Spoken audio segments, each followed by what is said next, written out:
भले दिनों की बात है।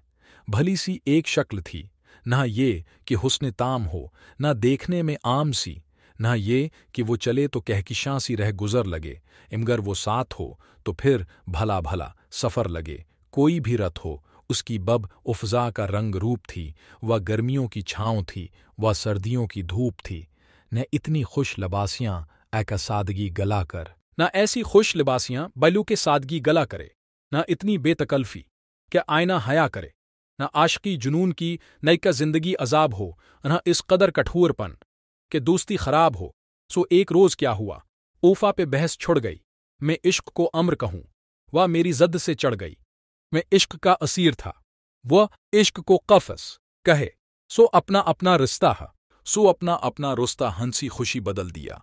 वह अपनी राह चल पड़ी, आमे अपनी राह चल दिया। भली सी एक शक्ल थी, भली सी उसकी दोस्ती, आब उसकी याद रात दिन बस्क नहीं, मगर कभी कभी बख भले दिनों की बात है। भली सी एक शक्ल थी, अभले दिनों की बात है। भली सी एक शक्ल थी। सेंड बाय जस्ट दौआए अली राहत।